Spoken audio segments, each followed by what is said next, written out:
غلام ہو تو مصطفیٰ کے بھی غلام بن کے رہنا۔ میں سنتی ہوں کہ کردار کے، افکار کے، نظریات کی عظمت کے بلند و بالا، وہ جیسے کہیں ویسے کرنا۔ اور تیسری حضرت خدیجہ نے نصیحت فرمائی، فرمایا محمد ابن عبداللہ صلی اللہ علیہ وسلم کی رائے سے اختلاف نہ کرنا۔ یہ چلتے ہوئے معاہدہ کیا، جو وہ کہہ دے سو کر جانا۔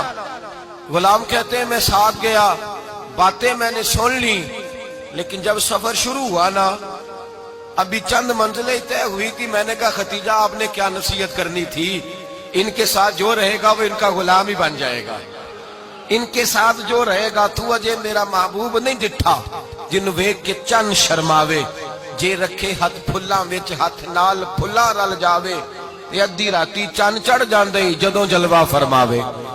مایا جو بھی ساتھ رہتا غلام ہو جاتا۔ میں سرا کہتے میں گیا، تجارت شروع ہوئی۔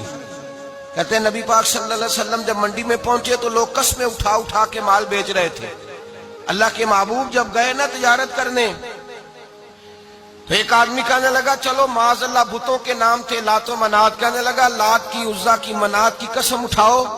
تو نبی پاک فرمانے لگے ان کی قسم اٹھاؤں جن کا میں نام لینا بھی پسند نہیں کرتا۔ ابھی اللہ نے نبوت نہیں کیا، اور فرمایا ویسے بھی میں قسم دے کے مال نہیں بیچتا، خریدنا ہے تو خریدو، نہیں خریدنا تو نہ خریدو۔ کہتے ہیں لوگ قسمیں اٹھا اٹھا کے پیچھے جاتے تھے، پر میرے نبی جس سے رخ پھیرتے تھے وہ نبی پاک کے پیچھے ہو جاتا تھا۔ ماتے کئی گنا زیادہ نفع کمایا۔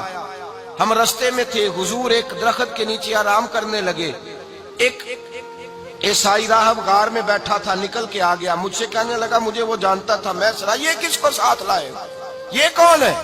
میں نے کہا اہل قریش کے ایک معزز آدمی ہے۔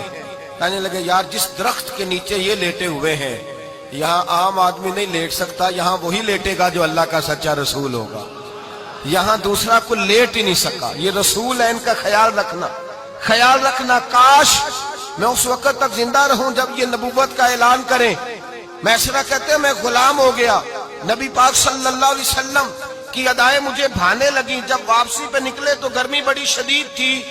فرماتے ہیں جب دھوپ تیز ہوتی تو بادل کا سایہ آ کے حضور پہ سایہ کر دیتا، بادل کا ٹکڑا نبی پاک پہ۔ اللہ جانے کہاں بیٹھ کے لوگوں نے کتابیں پڑھی ہیں جو کہتے ہیں 40 سال کے بعد نبی بنے تھے، پتہ نہیں کہاں بیٹھ کے کتابیں پڑھی ہیں۔ ہم نے تو جو سیرت پڑھی ہے وہ بتاتی ہے کہ تیری حیات پاک کا ہر لمحہ پیغمبر لگے، ہر لمحہ پیغمبر لگے۔ یہاں تو وہ لوگ جو کئی سال پہلے، 20 اور 25 سال پہلے حضور سید عالم صلی اللہ علیہ وسلم کی رفاقت میں رہے، وہ اعلان کر لوگ پتہ نہیں کہاں بیٹھ کے کتابیں پڑھتے ہیں، کہاں بیٹھ کے۔ میرے نبی پاک سے صحابہ نے پوچھا